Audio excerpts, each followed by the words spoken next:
I told you this was a bad idea. We stick to the plan. No deviations. Two girls step into a van with a rideshare logo that doesn't exist, and the street cameras die on cue. UV notes surface in parks, lockers, a boathouse. A Weimaraner sticker marks decoy vans while a hidden bus compartment breathes. Every clue points to two doors, and only one opens in time. Then a voice hijacks the case. It's not him. Another voice follows, one the detective buried decades ago. Don't pick the wrong door again. If you want the truth before the next shuts, tap like and hit subscribe. We're going in. Leah and Kayla were supposed to be home. They told Mara they'd cut through the alley, closer than the main road, and avoid the corner where the creek makes the mosquitoes heavy. The last doorbell cam on Gull picks up Leah's hoodie and Kayla's hat, and a wedge of darkness edging into the frame. The van idles a moment too long, like it's waiting for their decision. The side door rolls open with the soft, rubber-sealed hush of a well-kept vehicle. They step inside. The door slides shut. Coffee gone cold. The charger bowl is full, Leah's cord coiled like a little white question mark. Her location pin, which used to dance between school and home in the strip mall with the boba place, is a single gray dot that says last updated, 10:16 p.m. Mara tries not to think about the 3 minutes between 10:13 and 10:16, what you can lose in the space of boiling water. The responding officer is kind, tired, and already 5 calls deep.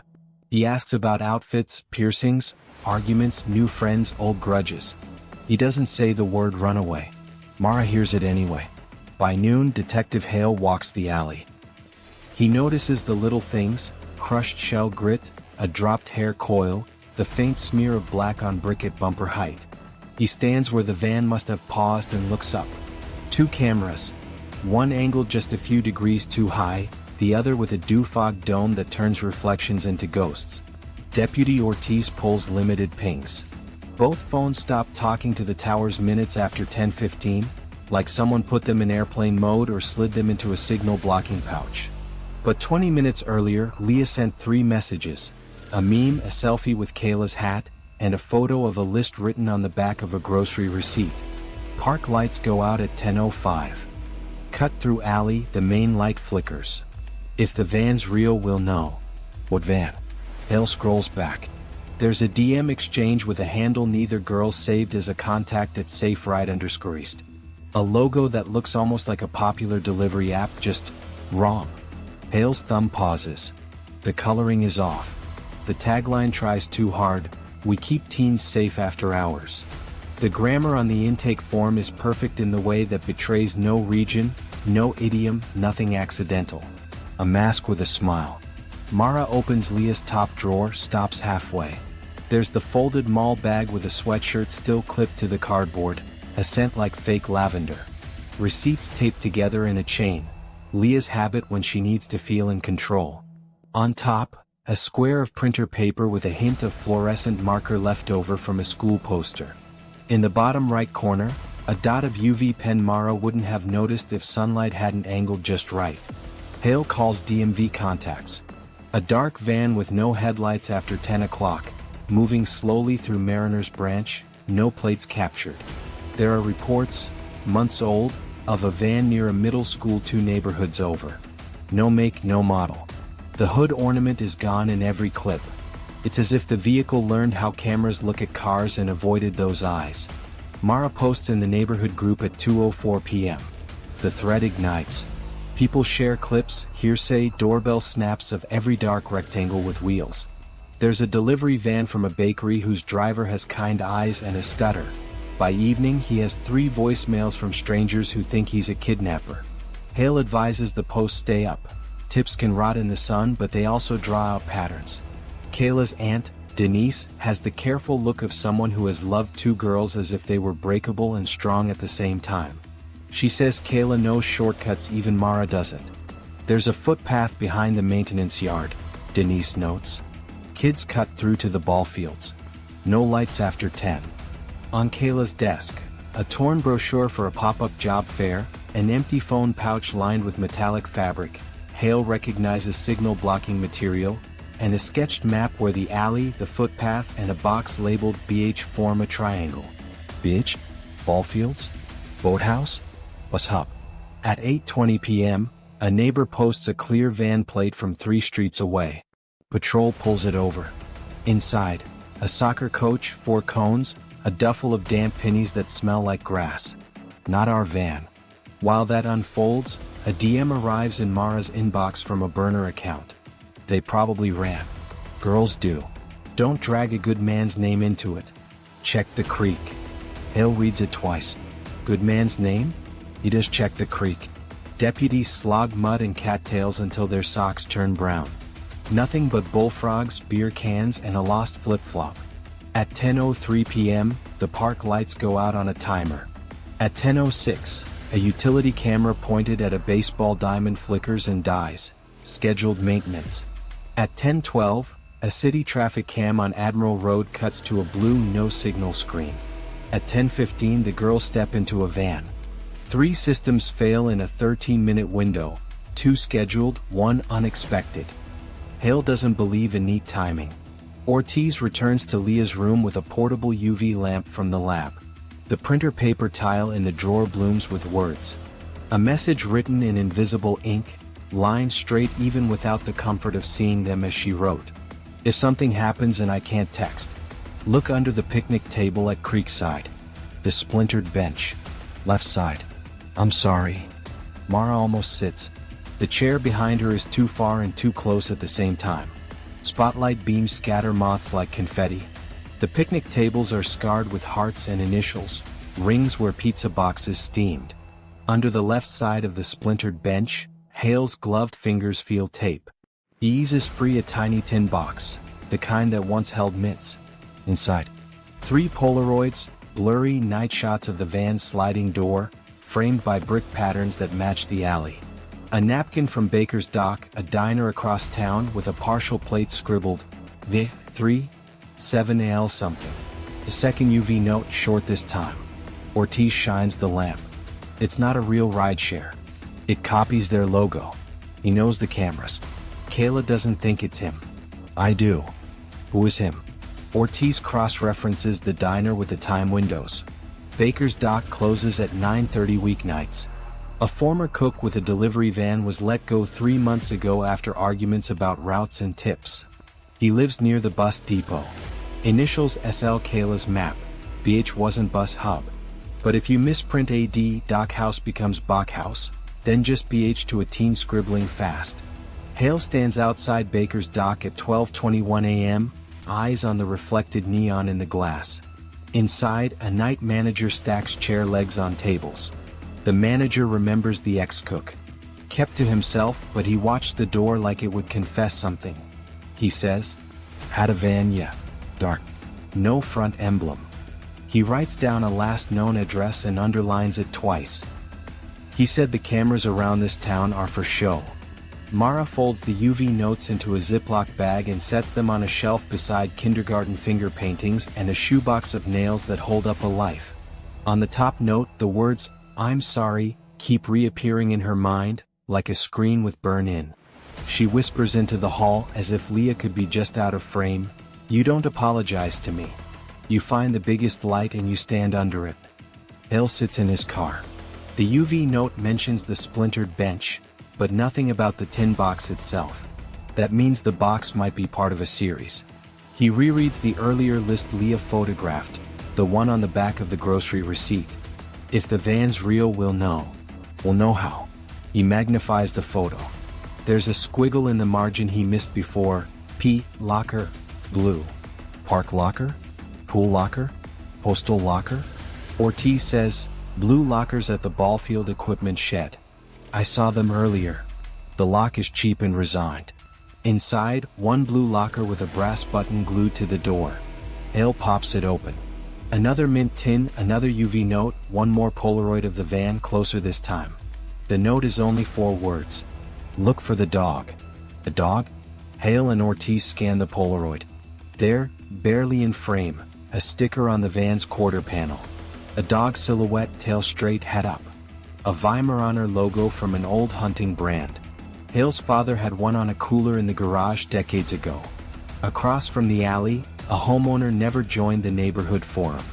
No one asked him for footage because no one knows he has some. He keeps his cameras off the Wi-Fi grid and stores clips locally. He's the kind of man who says, "You all post too much." Ortiz knocks anyway. He answers, wary with a half-buttoned shirt. Hale spots the cooler on the porch, the exact Weimaraner sticker. Hale meets his eyes. "We're not here for your politics. We're here for your footage." The man hesitates, then waves them in. It's old, grainy, but it hears things. They watch. 10:15 p.m.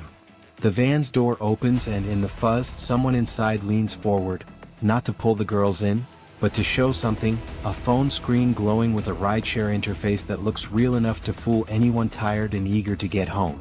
The girls exchange a look. They step inside. The door slides shut. The van rolls away, silent, the way expensive tires on new asphalt sound like the absence of sound. The camera has audio too, the good kind that picks up low frequencies. As the van idles, a dog barks once, sharply, as if from a recording played on a loop. Why play a dog bark in a quiet alley? Hale's keychain bites his palm. He knows. Hale didn't sleep. He drove loops through Mariner's Branch with the window cracked, letting the brackish night air sting his eyes awake. The neighborhood had that post-midnight hush where everything felt 2 degrees softer. Tires on asphalt, the click of a stoplight going from red to green, a dog's chain whispering against a fence. He replayed the voice on Mara's phone. It's not him, until it felt like a grain of sand beneath a contact lens. He had the Weimaraner sticker, the UV notes, the phony rideshare skin, the baseball field locker, the tin box under the picnic table. What he didn't have were Leah and Kayla. Deputy Ortiz sat in the passenger seat, tapping through a folder of screenshots. The call to Mara bounced across a VoIP node at an open Wi-Fi in the old downtown, she said. Not exactly sophisticated, but slippery. If they're on the move, they're not risking their real number. Where downtown? Hale asked. Near the diner, Baker's Dock. We're talking 2 blocks. Baker's Dock again. The little napkin in the tin, the partial plate scribbled like a prayer. Hale's fingers closed around his keychain until the ridged metal bit into his palm. He pictured Leah's printed letters under UV light. It's not a real rideshare. It copies their logo. He knows the cameras. Kayla doesn't think it's him. I do. Then we start there, Hale said. They hit the diner at first light, when trucks idled under the overpass and bleary men sat with their hats beside their elbows and mugs that steamed like engine blocks. The night manager had gone home.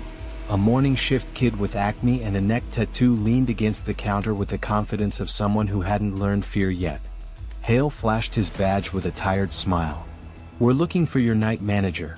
Express permission to view cameras and to ask about a former cook. Name we believe is Samuel or Seth, last initial L.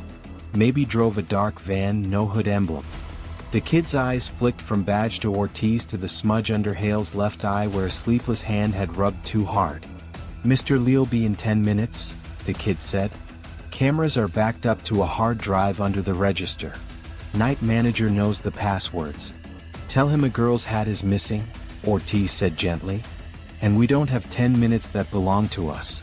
The kid hesitated, then reached under the register, tugged out a scuffed black box and set it on the counter. Manager keeps the password on a sticky in his wallet. We keep a backup.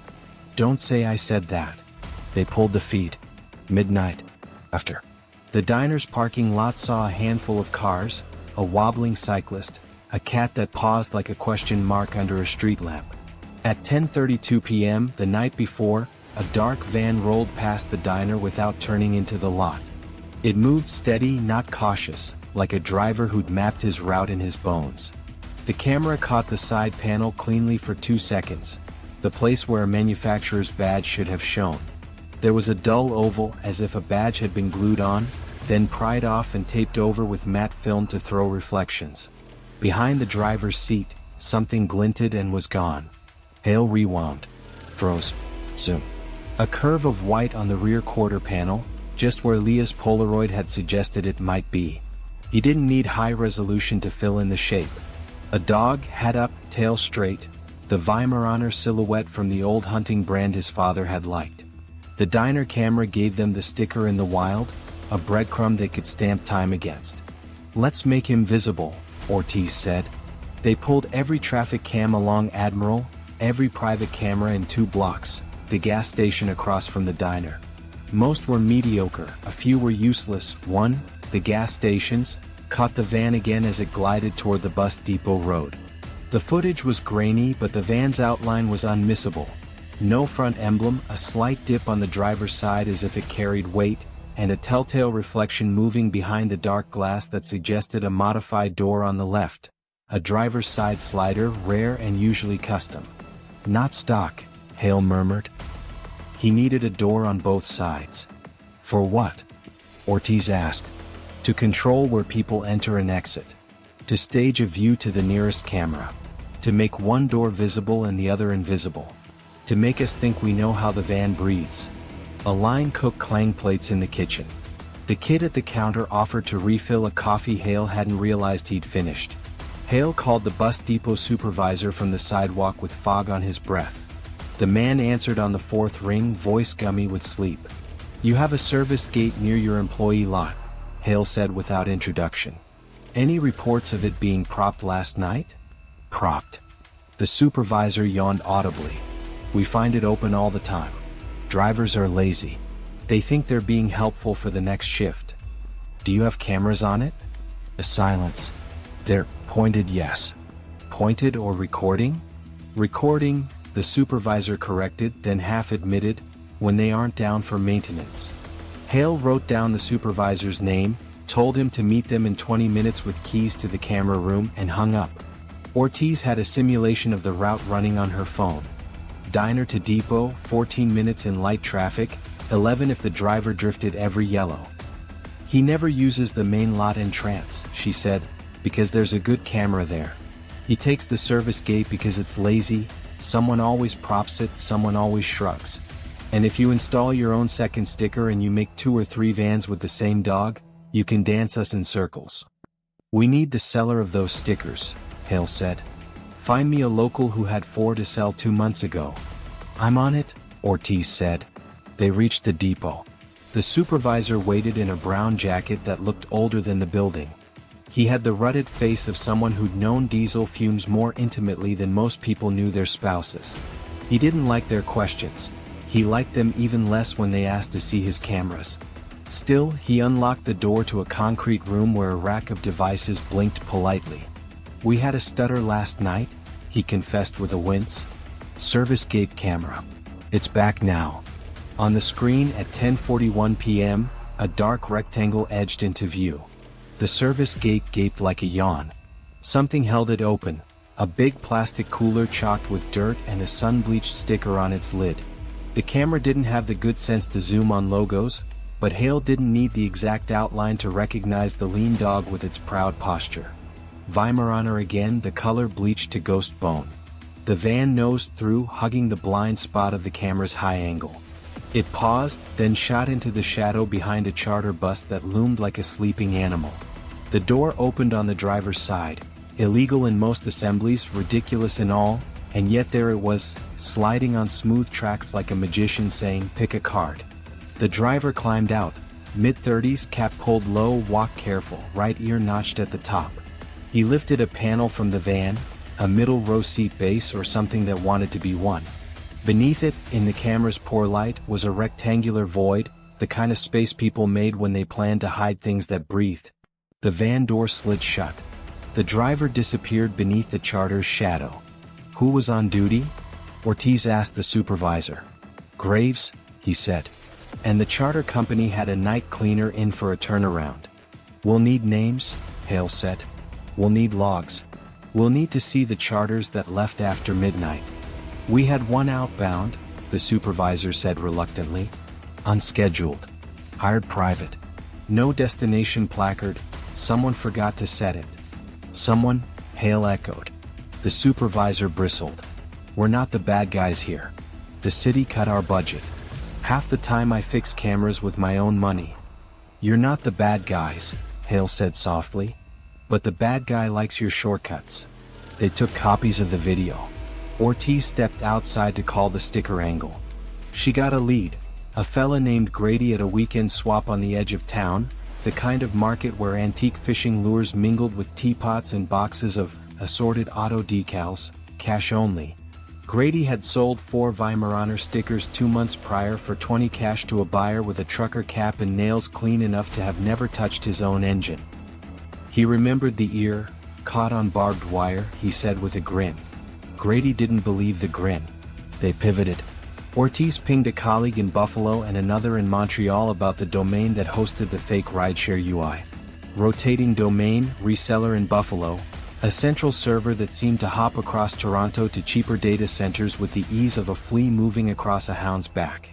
The terms page of the cloned app had been seeded with stock photos to look legitimate. One of those photos was of a boathouse, the kind with a carved-in rock base and a cheap aluminum railing with a distinctive scuffed curve. Ortiz narrowed her eyes. That railing pattern looks local. Hale thought of a boathouse downriver where teenagers dared each other to jump in late spring, where fishermen stored outboards in winter, where plywood walls collected cigarette burns and damp graffiti in equal measure. The boathouse had a railing like that, one that bit your palm if you slid it too fast. He had cut his own hand there once chasing a runaway teen who'd stolen a boat key for a midnight escape that was more metaphor than plan. Downriver, he said. I can picture it. That curve in the rail where someone backed a trailer wrong. They drove. The river was a rusty mirror under an overcast sky, slow-moving and sullen. The boathouse door was locked with an honesty padlock. Hale reached under the stairs and found the spare key duct taped to a beam because people liked to believe second chances could be planned for. The door opened on a smell of damp canvas, fuel, and the kind of mildew that whispered of long winters. Light, Hale said. Ortiz swung her flashlight and the world turned silver. It caught on dust, nails, the belly of a skiff on sawhorses. And then the beam washed over a pinned square of Polaroid beneath a work light that hummed low.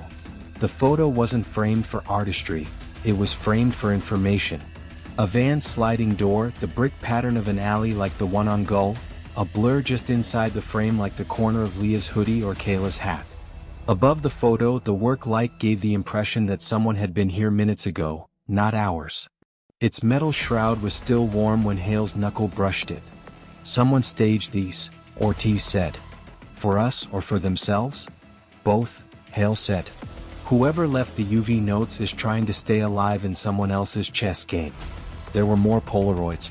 Closer. Tighter. One caught a reflection in polished metal, a clock face warped and still legible, 10:27. The clock style was a tell. Big bold numbers, read second hand, a black tick at the 12 that had bubbled slightly in a heat wave 8 summers ago. Hale knew that clock. He'd stood under it during a rainstorm, letting it drip on his shoulder while he scolded a bus manager about wiring. It hung in the lobby of the South Fork Bus Depot, the one people called a relic in a building full of late-model hardware. You could move the destination placards, you could replace 1,000 bulbs, and that clock would still tick like an old heart. He took a photo of the photo and sent it to the supervisor. Tell me we replaced that clock. The supervisor texted back a single word, no. They scanned the boathouse for UV. The lamp made ordinary splinters glow like constellations and turned dust streaks into rivers. On the workbench, under a pile of oily rags, there was a mint tin. Inside, wrapped in plastic, a note. Look for the dog. We did, Ortiz said. We keep doing it. There are more dogs than we think, Hale said. Decoys, lookalikes, magnets. He wants us to run after tails. They left the boathouse with the Polaroids and the note, and they drove back toward the depot, detouring for coffee that tasted like wet cardboard. Hale didn't mind. He needed something to hold that wasn't a steering wheel or a mother's trembling hand. The depot lobby clock stared down at them with its weary red second hand. The lobby was empty except for a janitor buffing a scuffed tile. He nodded without curiosity. The clock ticked 10:27 on the photo. It showed 9:43 now, its face tilted slightly so it read straight if you stood where the camera used to be mounted in a different spot. The angle mattered. Leah would have seen it. Leah had tilted her face toward it as if to say, be exact. Remember where I am by the things they can't move. Show me last night's logs, Hale told the supervisor. Who went in and out? Show me which charter's left. Show me who sanitized the aisle between the forward seats and the mid-bus lavatory, because that's where the carpet has a faint chemical ring. The supervisor bristled again and then sagged. He handed over a clipboard and a tablet and a bunch of excuses. The unscheduled charter had been booked cash through a third-party broker who specialized in quick turnarounds. A name that likely didn't exist. A burner phone number. The driver on the sheet, the man with the notched ear, had a scan license that looked clean if you didn't look too long. The corners of the scan were cut off like the person who held it down had fat fingers and no patience. They found the charter in the camera feed, idling with lights off in a far corner. Someone said an empty cooler near the service gate, its dog sticker winking. The cooler was a prop, a simple wedge to tell the untrained eye, the gate will close unless you help. It let the driver look like a helper, like someone who did small favors for a living. Where did that charter go? Hale asked. South, the supervisor said. Toll road first. Destination placard? Blank, the supervisor said. We didn't notice. Hale didn't bother with anger. Anger would cost him the minutes he didn't own. He took the cooler. He turned it over. Inside was empty, save for the adhesive shadow where a sticker had been removed and put back on thousands of times. He found a flake of paper with glue on the back at the rim. He saved it in a bag.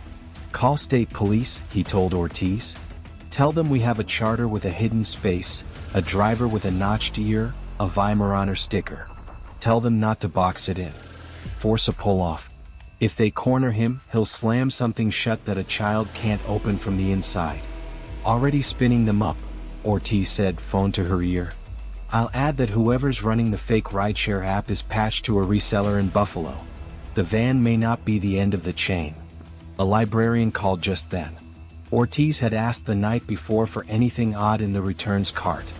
A woman with thin hair and a voice like tissue said, we found a slip of paper inside a book on the cart. The kid shelving noticed it. What book? Ortiz asked. River Ecology for Beginners, the woman said, almost apologetic, as if embarrassed by the earnestness of it. They went to the library. The returns cart squeaked the way it had when Hale came here as a boy with chunks of summer in his pockets. The librarian held out the book wrapped in a plastic bag like a relic. Inside, taped under the dust jacket, was a folded index card with a UV dot on the corner. Ortiz clicked the lamp on. The words leapt up in bright green, blunter this time, the handwriting steadier than the first note. If we can't text, the motel on Route 9. Room service cart. He leaves things there. Check the laundry. Who's he? The librarian whispered. Someone who thinks he has a system, Hale said. They reached the motel with the kind of speed that makes your stomach arrive 30 seconds after your body. The office smelled like stale coffee and citrus cleaner. A television murmured in a corner. The night clerk blinked slow and swallowed slower. He asked if they had a reservation. Hale flashed his badge and said they were checking up on housekeeping. Housekeeping doesn't come in till 9, the clerk said. We're between rushes. Do you have a room service cart? Ortiz asked. The clerk shrugged. We call it that because it makes people feel fancy. It's just a cart with a kettle and packets of creamer. We keep it by the laundry so housekeepers can make tea. They wheeled the cart out. It rattled to a stop under a fluorescent hum. A bottom shelf panel had a false back, a neat idea executed with cheap screws and an impatience that suggested it had been done hurriedly. Hale pried the screws with a pocket tool. Behind the panel was a pouch lined with metallic fabric, the signal-blocking texture he'd felt in Kayla's empty phone case. The pouch was empty. The closet beside the cart held stacks of towels, a vacuum that looked like it smoked, a laundry bag with a brass button caught in its drawstring. Brass, Ortiz said. Same as the one glued to the ballfield locker. They moved to room 127 with the clerk trailing them like a ghost unwilling to haunt. The door lock glowed green. The room smelled like deodorizer and the expensive part of despair. A burner phone sat on the bedspread as if it had been waiting. It rang the moment Hale stepped inside. He answered. Silence at first, then the whisper, close and muffled like a mouth under a blanket. It's not him. Leah? Hale asked. Kayla? Static. He waited. Sometimes breathing is the best question. A different voice came then, flat and recorded from a distance. "You're late," it said. "She's already on the bus." The call cut. Ortiz swore softly, and the clerk put his hand over his mouth like he could keep the words from leaving the room. They ran. Outside, the sky had decided to think about rain without committing. The bus depot was a tangle of chrome and quiet engines, a labyrinth of long vehicles that could be beds or boxes or, tonight, mouths swallowing their own secrets. Headlights blinked awake, one row over like eyes surprised. A charter with a shining grille turned toward the toll road, its destination placard a blank space where someone should have said where and instead said nothing. Hale's voice flattened on the radio. He said words he'd said before. "Stop that bus, don't box it in, force a pull-off, watch for a hidden compartment, check the hold for a modified floor, watch for a second person in play." They drove. Ortiz's knuckles went white on the dash when Hale edged past a semi that wanted to change lanes and changed its mind. At the toll road feeder, the world widened. Highways opened like veins. The charter merged and became any other big shape at speed. Patrol units fell in behind it at a distance. One crept up behind and blinked lights soft, just a petting, enough to suggest without demanding. The charter turned on its indicator. It took the next exit, then a shoulder that sloped into gravel. Hale's chest hurt, not from running but from the kind of breath you hold for 30 minutes without noticing. He watched the bus on the dash camera feed a patrol car push to him. He watched an officer approach with the slow walk they teach, shoulder angled, hand close to the place where training ends and luck begins. He watched the driver roll down his window like a man in a toothpaste ad, a small bright smile on his face that said "I am reasonable," and also, a whisper beneath, "I am an animal trying a human voice." The right ear notch was there, neat and white like a scar from a childhood someone tried to forget. The officer asked for paperwork. The driver offered it without twitch. The officer asked about the destination placard. The driver said the mechanism had jammed and laughed like a man who found machines charming in their stubbornness. The officer asked him to step out. He did. The officer asked if he could inspect the hold. He said, "Of course, officer, of course." Patrol lifted the hatch. The hold stared back, empty, clean, a floor without obvious trick. A breathy nothingness that made you wonder if you dreamed suspects and vans and girls and Weimaraner dogs. The officer ran a palm along the carpet. It felt new because it was. The carpet had been laid over something else. Or it had been laid then lifted then laid again. You learn these things the way you learn the weight of your own bones. "Floor," Hale said into the radio.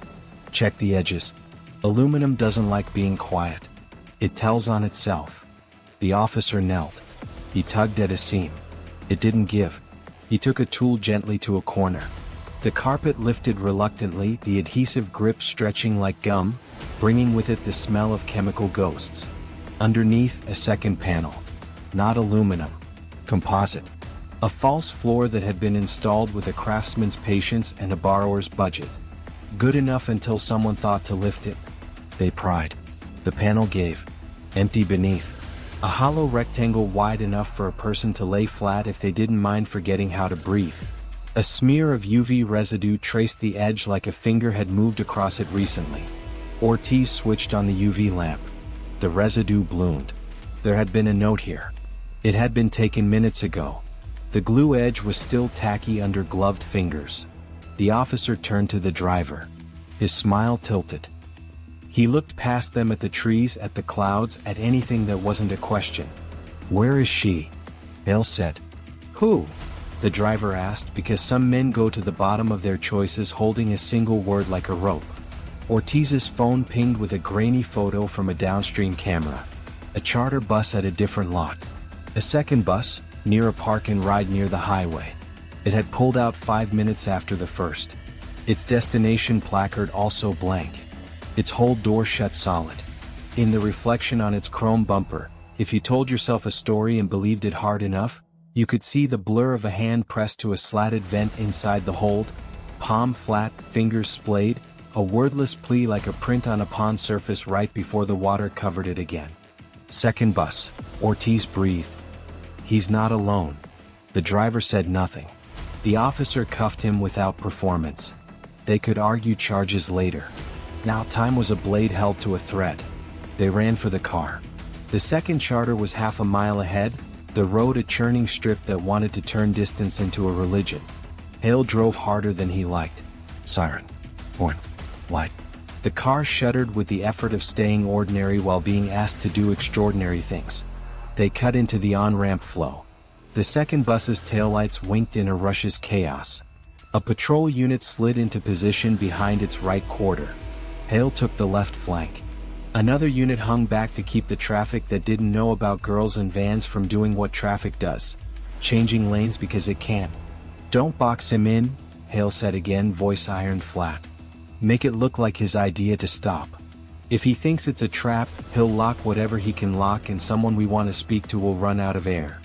Ortiz pulled up the bus company info with fingers that didn't tremble even when the car did. The bus had a recent service note. Ventilation fan maintenance on the cargo hold. The work had been done by a contractor who had a city badge for camera maintenance, because sometimes jobs overlap in small cities where the cheapest bidder knows how to fix 3 kinds of machines badly in the same afternoon. The camera guy, she said. He's the common thread.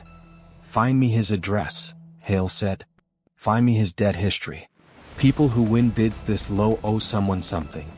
The bus blinker lit up like it had heard them. The driver took the next exit, the ramp curving like a question mark. The bus slowed. The shoulder opened. The driver didn't stop. He signaled again, left this time, moved across the shoulder briefly as if to consider a yield sign, then slid back into the lane smooth as a seal. He wasn't running. He was not stopping. It was the confidence of someone who had time gaps before. Don't force him, Hale said. Guide. Patrol peeled ahead to cut off the next on-ramp so traffic wouldn't complicate a gentle persuasion. Another unit drifted further ahead and slowed, hazard lights blinking like breadcrumbs that said caution in a human voice. The bus eased down from 60 to 52 to 45. The driver touched his brakes as if they were expensive. He took the exit into a business park, the kind with beige buildings and lonely trees that tried their best. He pulled into a lot and rolled forward until there was space behind him and to his sides, like he had read the manual for not getting boxed and intended to follow it. He stopped. Hale exhaled. It fogged the inside of the windshield. He wiped it with the heel of his hand out of habit he didn't know he had. Hold, he told the units. Approach slowly. No shouting. Eyes on the hold. The driver will be calm until he isn't. The driver stepped down. He looked younger than the first, or maybe just less tired, wearing a cap with a different logo that tried to pretend it was a sports team. He did not have a notched ear. He had a pebble of something in the corner of his smile, a cocky little stone, either arrogance or fear disguised. He held his hands where police like them. Hale asked, "Is anyone in your hold?" The driver did an excellent imitation of confusion. He said, "What? No. We're going to open it," Hale said. The driver shrugged a permission he didn't have the power to give. They popped the hatch. The air that came out was flat and used. It smelled like the inside of a plastic bag on a humid day. The hold had boxes, 2 with a rental company name on the sides, both empty, straps, a maintenance crate with zip ties and a roll of duct tape and a label maker. No one was visible. Hale felt the panic rise, the little anger at hope that you feel when hope makes you a fool. "Fan?" Ortiz said. "Look at the fan housing." Hale crouched. The housing had fresh screws, edges scuffed and then wiped. He ran his gloved fingers along the seam. The UV lamp turned the seam into a thin electric line. He looked through the slatted vent. It was dark beyond, but something moved faint as a whisper, a shadow shifting to make space for a breath. "Ventilation panel," he said, voice suddenly too big in his throat. "There's a space behind it. Get me a power driver." The driver shook his head. "You can't." "We can," Hale said, and the officer beside him did not need more words to take the tool from the maintenance crate and break the head on a stubborn screw in one practiced gesture. The panel squealed as it gave. He lifted it aside. He angled his body so that if something fell, it would fall on him and not onto the edge of the hold floor. He reached in with a flashlight. He found aluminum and then skin, a forearm, cool and damp with sweat. "Small." A voice came out of the darkness. Not the voice from the phone, not the flat recording. Something raw and so close that everyone took a step they didn't know they were taking. "It's not," the voice tried and failed to finish. "Don't talk," Hale said softly. "Just breathe. We're here. We're right here." A hand found his wrist. Stronger than he expected. He gripped without squeezing. He knew better than to pull if he didn't know the angles. "We need to open the far side," he said. "There's not enough room to bring you through this edge without cutting the housing further. It'll slice you." Ortiz was already around the other side. Another maintenance panel. More stubborn screws. They freed them. The space opened, but the compartment was built like a cruel joke, with braces that pinched the last 5 inches into a mouth too narrow for a shoulder. The driver said, "I don't know what that is," and Hale said a number that was not a word and meant quiet in a language he only spoke under stress. "Vent above," Ortiz called. "There's a vent above. It goes into the aisle." The line crackled. A hum underneath like a fluorescent bulb warming. The voice that came through was the recorded one, flat and patient and sure. "You're close," it said. "But you keep trying to fix cameras. Stop fixing cameras." "What do you want?" Hale asked. "A trade," the voice said. There was a smile inside it, an ugly one. "You can have the girl on the bus. Or the girl in the room. Not both. The girl on the bus can breathe a little longer if you let the room sit still. Choose detective. Choose which door to open. Choose which dog to follow. Some clocks tell the truth, but most just mark time." The call ended. The industrial riverfront yawned ahead, warehouses lined up like teeth. A bus with a blank placard turned at the far corner, slipped behind a building where a camera should have watched and must have, once.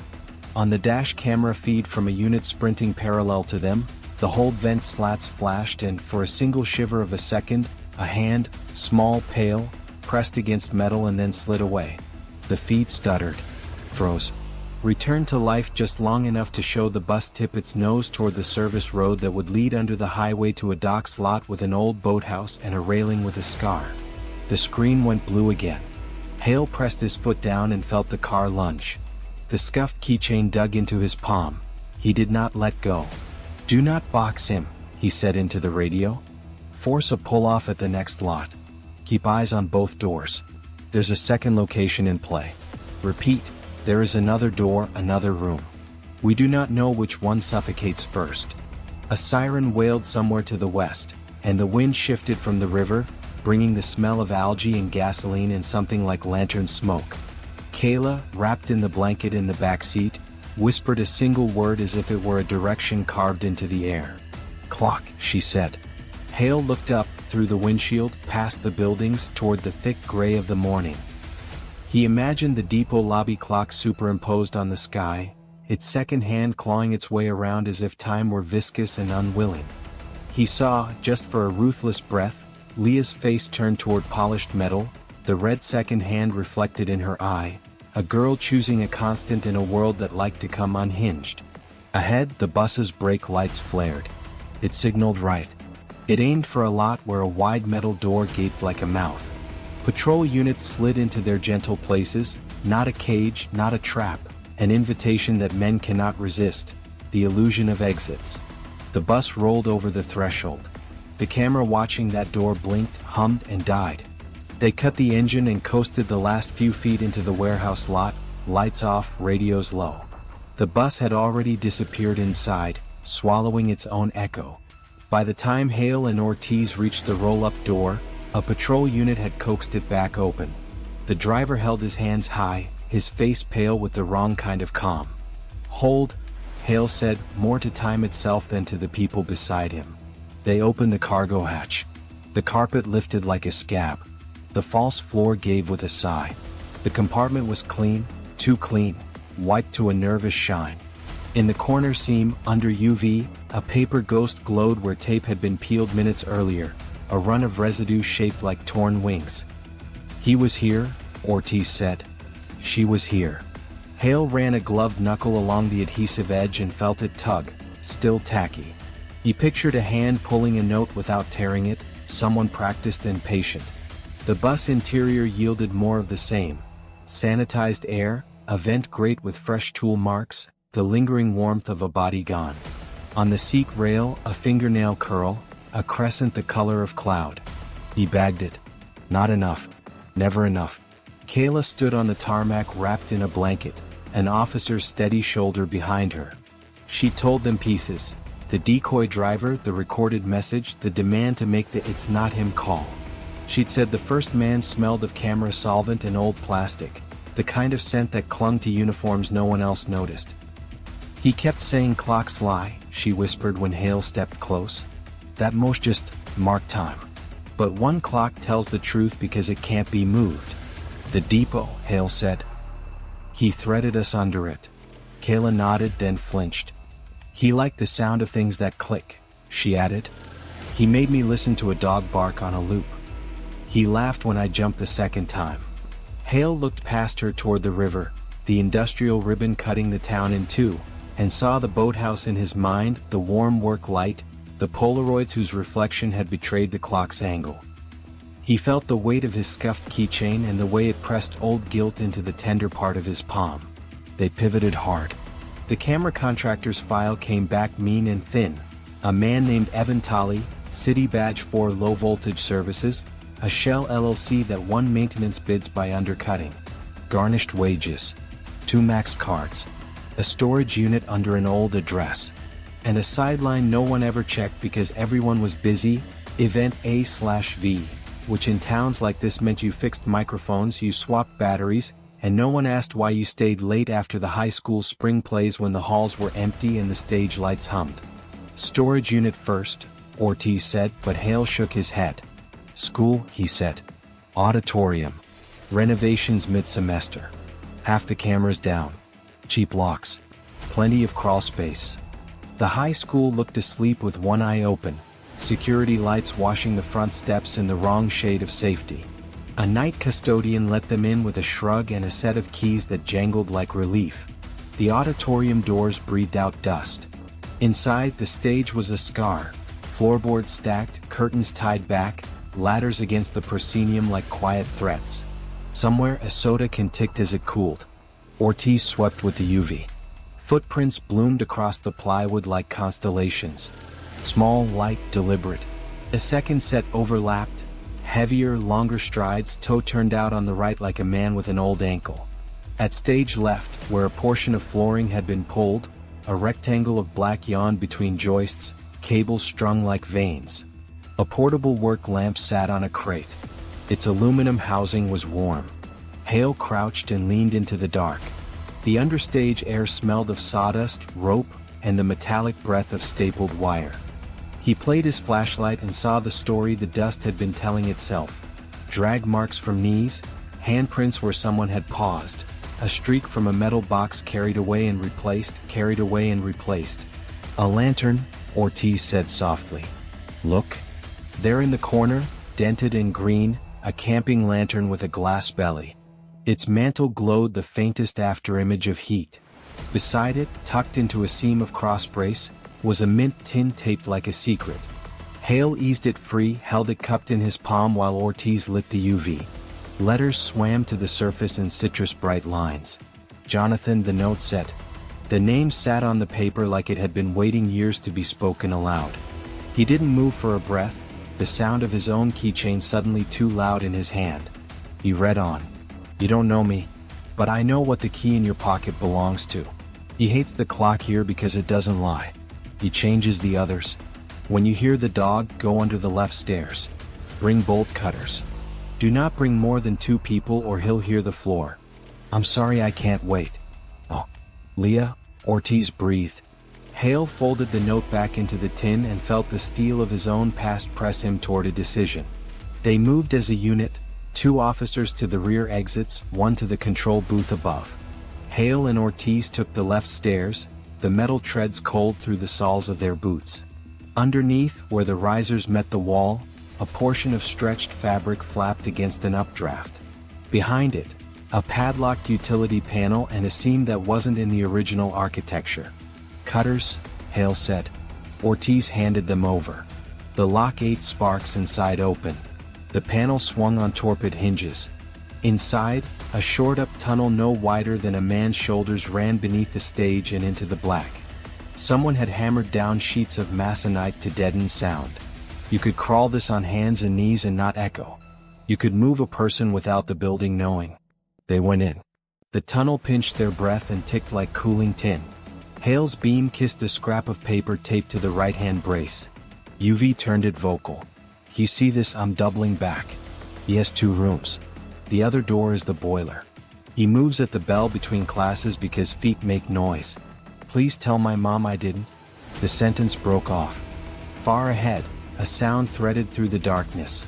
A dog's bark, too clean, too even, the digital click at its edges like a metronome trying to be teeth. It came in 3s. It stopped. It came again. "He's using it as a signal," Ortiz whispered. "To time movement." Hale killed his light and listened. Beneath the bark, a softer sound answered. A breath caught and released, the drag of a sleeve, the quick shiver of metal against a ring. He knew that second sound before he knew it. A keychain raised and lowered in a shaking hand. Not his. Another's. A memory shoved at the edge of his ribs, hot and unhelpful. He lifted his light again. The tunnel forked, left toward the boiler room, right toward the orchestra pit. The recorded bark came once more, then cut mid-yap as if a thumb had pressed stop. A scrape of a shoe. A whispered curse. "Left," Ortiz mouthed. They crawled. The air warmed as the boiler room swallowed them. Damp cement smell, a low mechanical hum. The utility door at the far end had a chair wedged under it as if someone inside hadn't wanted company. Hale put his shoulder to it. The chair skidded. The latch stuttered. From the other side, a voice spoke, amplified thinly through the metal, familiar in the way a thorn is familiar once it's under your skin. "You're early," Evantali said, almost bored. "That's inconvenient." Hale's hand stilled on the handle. "Open it," he said. "No," Tali replied, light as lint. "We're still voting." A click. Then the PA system in the auditorium crackled to life overhead. Old speakers waking, a grainy halo of feedback, and a different voice filled the empty seats above them, recorded but close, pitched just so that it traveled down into the bones under the stage. "Jonathan," the voice said, "if you're listening, you always were a step behind in the rafters." It wasn't Tali. It wasn't Leah. It was a voice Hale hadn't heard in 20 years, the voice his keychain had been rusted to for the last 2 decades. It spoke like it had never left. "Don't pick the wrong door again.